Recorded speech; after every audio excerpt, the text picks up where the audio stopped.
Only 5% of South Africans as a nation are readers, are advanced readers. Less than 20% of us are basic readers.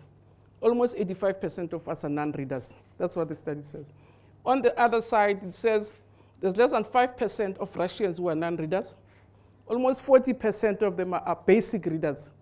And 65% of them are advanced, 65 is basic readers, and then almost 40% of them are advanced readers, which just shows that also that the problem is not only in our classrooms and schools, it's also a societal problem, where as a society we're just not a reading nation. At the end of grade 4, and this is in students' home language according to the Pre-Pill study, more than half of our students cannot read for meaning and interpretation, and a third are completely illiterate in any language. This is after 4 years of formal full-time schooling. In the Eastern Cape, that figure is 40% in grade 6 in English. So that after 6 years of formal full-time schooling, you have 40% of students in the Eastern Cape that are still illiterate in English, despite the fact that this is their language of learning and teaching. If we look to higher grades, at grade 9, 61% of our grade 9 students did not know that 3/5 was equal to 0.6.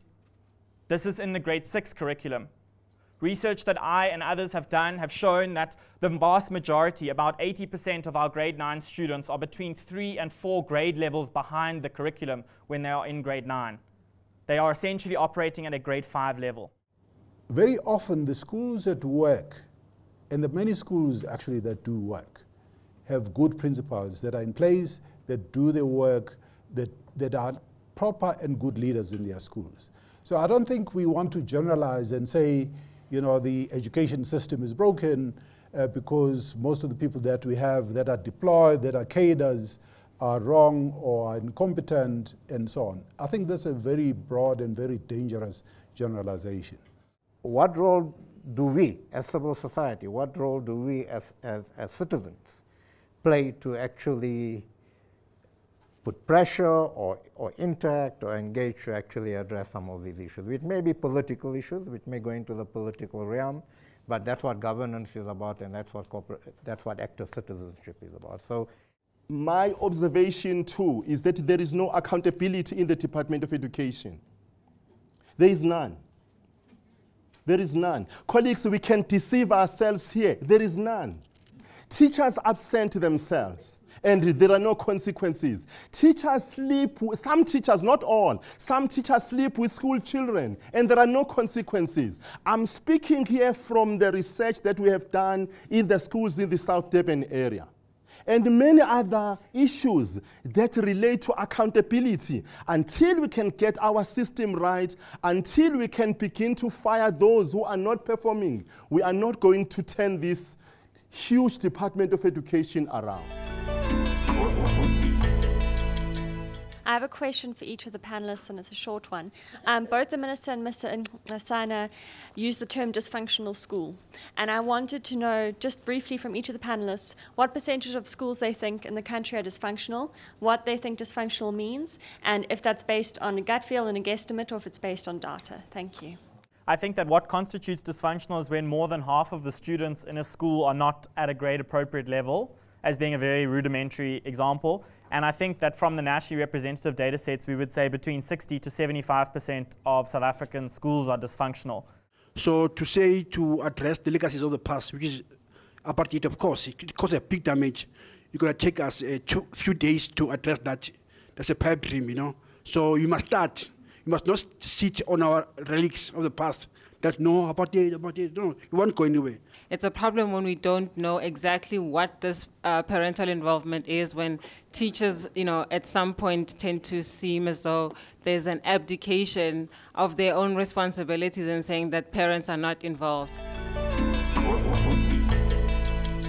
Again, that's why I said, let's understand the problem. And what normally my solution is, where things work, what makes them work? And I've not found that successful principals are the most qualified principals. It's principals who've got good leadership skills. They're adequately qualified, they're motivated. You know, each time I go to schools and ask a principal who's a functional, I'm sure if I was going to Sirius the school, say, Sirius, how do you get it right? I know the answer. She's going to say, Minister, we work as a team. We have a dedicated staff, we're committed. That's what all of them will say. So which means that's what works. Teamwork, commitment, dedication. When I go to schools which are dysfunctional, before I even ask the principal, I know what the principal is going to tell me. A minister, you can see we're in a poverty-stricken area. There are high crime rates. All of them, from Cape to Limpopo, they'll tell me poverty, drugs, orphans, and sometimes the school in the same area. So it could be qualifications. Was that principal we're speaking about, who's at school at 5, I'm not sure that it's because he's got a master's degree that he's at 5. It's because he's a committed person. And so what I'm here trying to say is not that our school is perfect, but what I'm here trying to say is that what we have managed to do well is the fact that we have tapped into why teachers are in the job in the first place.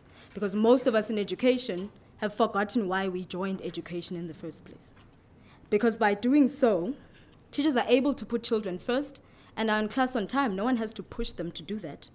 The school leadership is actually building a community of excellence, and no one is pushing them to do that. And the district officials are actually supporting the schools. They're not threatening or posing or actually saying to them that they're in ICU or calling them all sorts of names, but there's actually a support system that's going on because each and every individual remembers why they're in this position in the first place and why they're in education in the first place. And so because everyone understands the why and their intent into being with children, this also means that everyone has a buy-in. And when there's a buy-in, accountability is easy. Because you would never allow anyone to play around with your children. But the tricky part is that you'd have to own them as your children. The kids in Garankuwa, I'm protective over them. Those are my children. And so if every teacher and every person in education, starting from the high up all the way to the end, starts to ask themselves why they're in education, and we operate from that mindset, then we can be able to change education and provide better education for these learners and change it, province by province, district by district, school by school, classroom by classroom, and learner by learner. Thank you.